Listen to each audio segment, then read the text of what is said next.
Walkout ওয়াকিনের আইনগত কোনো ভিত্তি এই মিটিংয়ে আছে কিনা, পার্লামেন্ট আছে তো জানি, এটাতে আছে কিনা এটা খুব জানি না। তবে হাউসটা কিছুটা প্রাণবন্ত হচ্ছে। We are enjoying this.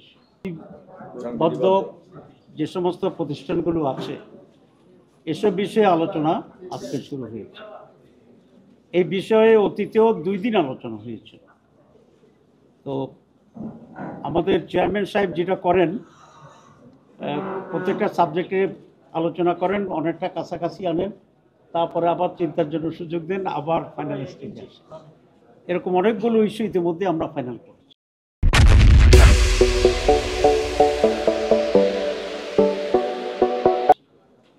যেটা আপনারা দেখেছেন, আজকেও 4টি বিষয়ে আলোচনা এজেন্ডা আনা হয়েছে। গতকাল তো নির্বাচন কমিশন ছিল এর ভিতরে, তো ওটাতে আমরা ঐক্যমত্য পোষণ করছি। আজকে আলোচনা হচ্ছিল আমাদের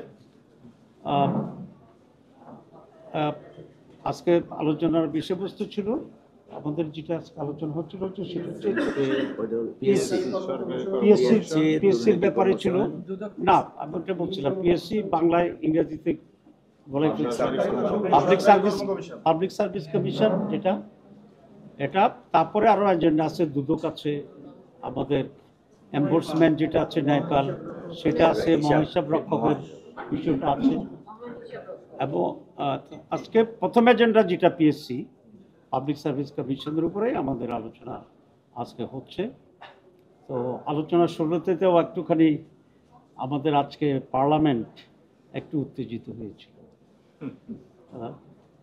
কারণ এর আগে আমরা 2-একটা বয়কট দেখেছি, ওয়াকআউট দেখছি এবং ওয়াক ইনও আমরা দেখছি। আমি বলতেছিলাম ওয়াকআউট ওয়াকিনের আইনগত কোনো ভিত্তি এই মিটিংয়ে আছে কিনা, পার্লামেন্ট আছে তো জানি, এটাতে আছে কিনা এটা খুব জানি না। তবে হাউসটা কিছুটা প্রাণবন্ত হচ্ছে। We are enjoying this. তো আজকে বৈঠকে আমাদের গুরুত্বপূর্ণ বড় দল বিএনপি তারাই করেছেন।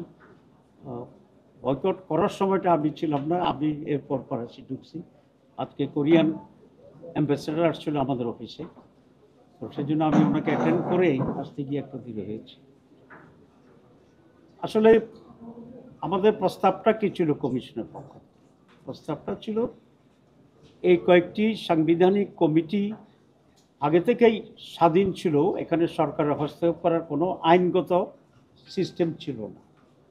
কিন্তু আমরা দেখছি যে নিয়ম যেটাই হোক, ড্রয়ার থেকে একটা স্লিপ বেরোয় এবং সেই স্লিপ অনুসারেই যেভাবে নিয়োগ দেওয়ার কথা বলে দেয় সেই নিয়োগটা সেভাবে হয়।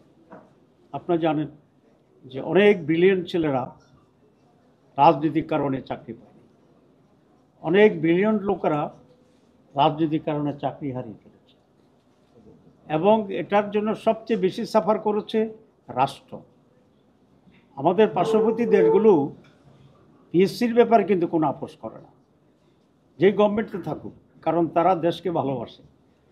দেশে যদি যোগ্য লোকেরা যদি সেখানে না থাকে প্রশাসনে বা জানে, তাহলে দেশটা দুর্বল হয়ে যাবে। এই জন্য আমাকে অনেক মন্ত্রীরা বলতো যে সচিবেরা ড্রাফট করতে পারতো না, তো ড্রাফটিংটা ছিল অ্যাসিস্ট্যান্ট সেক্রেটারি লেভেলের কাজ, কিন্তু দেখা যায় সচিবেরা ড্রাফটিং জানে না।